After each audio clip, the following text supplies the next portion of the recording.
Hello and a very warm welcome to all our viewers in Nigeria and around the world to Global TV's news cycle live in Nigeria's capital, Abuja. I am Judith Peters.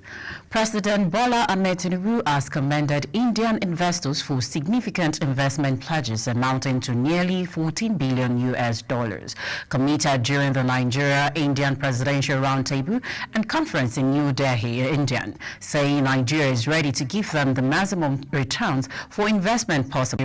Global TV will bring you more details on this later.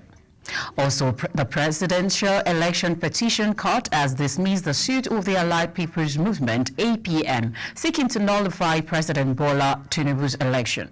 The court, in its ruling delivered in Abuja on Wednesday, dismissed the petition for lacking in merit and being incompetent. Chairman of the panel, Justice Haruna Mani, who read the judgment, held that the prayer the APM raised in its petition contained pre-election matters that could only be determined by the Federal High Court. Sandra Akpa completes the report. The court further upheld the preliminary objections of the respondents who challenged the competence of the suit. The tribunal also dismissed the APM petition against the Independent National Electoral Commission and 4 others. Listed as first to fifth respondents are INEC, All Progressive Congress, Bola Tinubu, Kashim Shettima, and Kabir Masari. The tribunal ruled on each of the arguments put forward by APM. That occurred within the pre-election period, therefore, cannot amount to any act done by the fifth respondent at the election. It cannot therefore ground any complaint by the petitioner against the fifth respondent in an election petition. It may be relevant in a pre-election matter, but not in an election petition. It is therefore my finding that there is no any claim on the fifth respondent. In other words, the relief sought in the petition will not in any way affect the fifth respondent, as he did not participate in the petition either as a candidate or agent of the second respondent, and no declaration was made in his favor by the first respondent. In that respect, I hold that the objection of the fifth respondent on this ground has merit. Accordingly, I order that the name of the fifth respondent. Samani said the petitioners failed to prove their arguments and the petition was void of merit. The judgment also upheld preliminary objections raised by all the respondents to challenge the competence of the petition. Sandra Akpa for Global TV. Thank you very much, Sandra Akpa, for the report. Still on the news, the Presidential Election Petition Court on Wednesday struck out some paragraphs containing allegations of irregularities and corrupt practices by Mr. Peter Obi in his petition challenging the declaration of Bola Tinubu as winner of the February 25th presidential election. The 5-member panel struck out the affected paragraphs on the grounds that they were very vague in practices, and failed to meet the requirement of according to the ruling, in the case of alleged malpractice in over 500 polling units, it does not suffice for the petitioner to say some polling unit or collection centers without being specific. Justice Mohammed further faulted the petitioner for relying on a spreadsheet analysis, inspection results, and expert report. According to Mohammed, such document ought to be served on the respondents to enable them to do their own analysis. And the Kogi State Election Petition Tribunal has declared Natasha Akpoti-Uduaghan of the People's Democratic Party as the winner of the Kogi State Senatorial election held in February. It also invalidated the victory of Senator Abubakar Oheri of the All Progressive Congress. The tribunal chairman, Justice K.A. Orejiako, delivered the unanimous judgment of the 3-man panel, revealing that Senator Oheri's results were inflated in 9 polling units in the Ajaokuta local government area. He added that the Independent National Electoral Commission reduced Natasha's results in those areas and omitted the results of the older polling units meant for Natasha in the same local government area. A major division between the Nigeria Labour Congress, NLC, and the Trade Union Congress, TUC, has held a partial compliance in the 2-day warning strike declared by Nigerian workers over the delay in the implementation of the palliative announced by the federal government to cushion the effect or its removal of fuel subsidy. Around And across the states of the Federation, the TUC and NLC took opposing position on the strike, which is slated to continue today. The TUC said it opposed the strike because it would not yield the desired result. Its chairman in Cross River State, Comrade Monday Ogbodum, condemned a two-day warning strike embarked upon by leadership of NLC, describing the leadership of NLC as insensitive. And now the federal government has said it will be engaging terminal operators for the rehabilitation of the $800 million, an equivalent of 593 billion naira, Port of Apapa Tinkan and others. The Minister of Marine Blue Economy, Adeboyega Oyetola, said this on Monday when he was led on a familiarization visit to Apapa and Tinkan Airline Port by the Managing Director of the Nigeria Ports Authorities, Mohammed Bello Koko, and his management team. However, reacting to this, Oyetola said the port was almost collapsing, adding that the reconstruction would commence soon. Also, the Federal Airports Authority of Nigeria found on Wednesday has assured the public of safety following a minor electrical fault at the old terminal of the Muritala Mohammed International Airport, Lagos. In a press statement, the Director of Public Affairs and Consumer Protection, Yakubu Fatwa, said suspected electrical spark at the baggage hall ceiling caused a smoke incident resulting in a fire scare.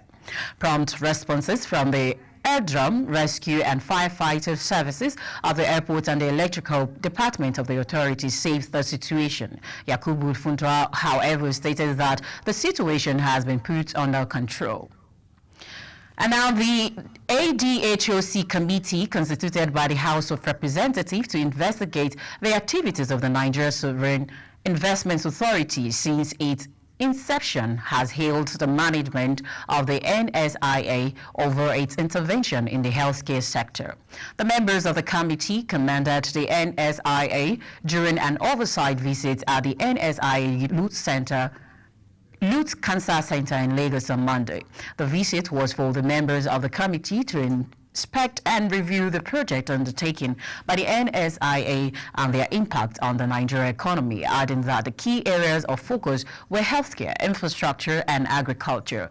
As a result, the NSIA Healthcare Development Investment Company was established to catalyze private sector investment to address the infrastructure gaps in the healthcare sector, improve manpower, and forge strategic collaboration to advance healthcare indicators in the country. Also, the Minister of Information and National Orientation, Mohammed Idris, says Nigeria is respected globally on account of President Bola Tinubu's stand for the ideas of democracy. In a statement on Tuesday, Idris said, as chair of the Economic Community of West African States, ECOWAS, Tinubu has raised the profile of Nigeria by promoting the rule of law and seeking to reverse the toppling of a democratic government in the neighboring Niger Republic. Meanwhile, signs of discontent within the Nigeria Armed Forces and mountain soldiers, both non-commissioned officers and officers, do not feel supported or protected by the junta's general. The non-commissioned soldiers are believed to be more concerned with protecting their financial interests and their already shaking footing in power than with defending the interests of their subordinates. No longer listening to their men, the junta is alleged to be increasingly isolated while popular anger ramples. You're watching Global TV News Cycle, coming to you live from Nigeria's capital, Abuja. We're on StarTimes channel 276. Kindly follow us across our social media platform using @Global TV NG and other handles now showing on your TV screen. When the news cycle returns, CBN repays banks next week. Naira may rebound as Access Bank declares dollar debt. We have these and more stories for you after this short break. Please stay with us.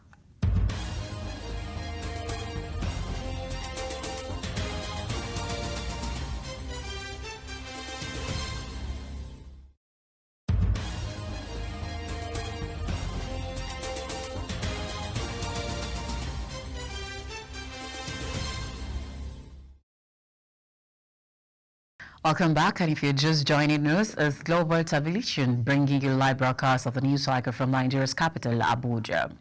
Flooding caused by heavy rain has led to at least 10 deaths in Bulgaria, Turkey, and Greece. In Bulgaria, pictures from the Sarajevo area show fast-moving flood waters deep enough to submerge cars. Rivers overflowed and authorities were working to evacuate tourists from a campsite at Arapia. Just outside Voria, a bridge collapsed south of the town, and there were reports that 3 people who had been on it at the time were missing. Environment Minister Jolan Popov said Bulgaria would have to expect more serious and more frequent rainfall in the future because of the climate change. Water cascaded through the streets in Turkey's biggest city, Istanbul, washing away cars and trapping people in a local library. Still on the foreign scene, a building collapsed on Wednesday, killing 4 Egyptians from the same family in a Cairo neighborhood where a similar tragedy occurred earlier this summer. 5 people were also injured when the 4-story building fell in a street in the working-class Adaya Kwaba district. Several structures have collapsed in recent years in Egypt, leaving numerous victims because of their dilapidated condition as well as lack of respect for planning laws. Ukrainian lawmakers on Wednesday approved President Volodymyr Zelensky's nomination of Rustem Umerov, a Crimean Tatar, as Kyiv's new defense minister for the resignation of Oles Reznikov. The 41-year-old appointment marks a significant change for Ukraine more than a year and a half into Russia's invasion and follow corruption scandal in the defense ministry. Zelensky nominated Umerov for the role, calling for new approaches in Ukraine defense ministry.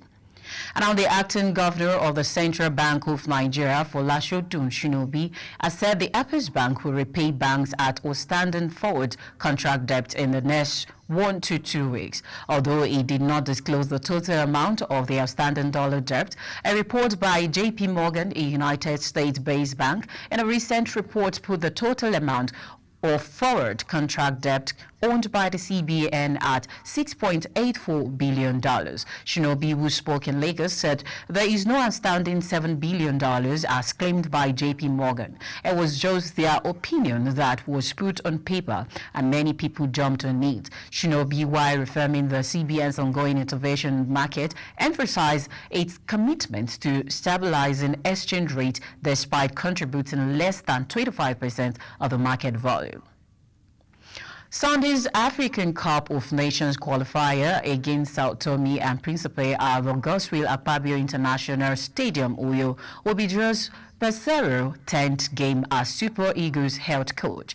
Still in sport, over a year after he took charge of the team, the Portuguese tactician took up his role as the Eagles coach following his resignation as Venezuela manager in 2021. The Nigeria Football Federation announced the appointment of Pesero as the new coach of the Super Eagles May 15, 2022, replacing Austin Eguavoen, who returned to his technical director role at the Federation.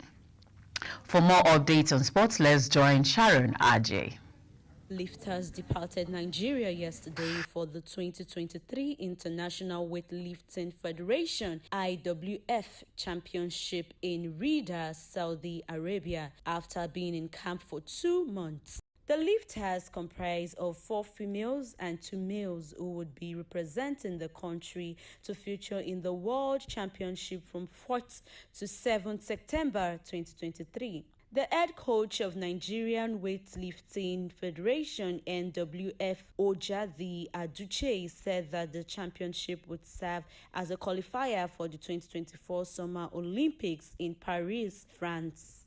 Elsewhere, former World 100-meter hurdles champion Toby Amusan and 400 meters hurdler Ezekiel Nathaniel have secured their spot at next year's Olympic Games in Paris, France. Last December, World Athletics had revealed the pathway to qualify for the athletics at Paris 2024, including the entry standard athletes will need to achieve. Amusan is the first Nigerian to secure a place at the Games, subject to confirmation at Nigerians Championship in 2024. Sharon Ajay reporting for Global TV News. Thank you very much, Sharon Ajay. And that's it on Global TV's news cycle, live from Nigeria's capital, Abuja. We're on StarTimes, channel 276. Kindly follow us across our social media platform using Global TV NG and other handles now showing on your TV screen. On behalf of the production team, I am Judas Peters. Thank you so very much for watching. I'll see you again.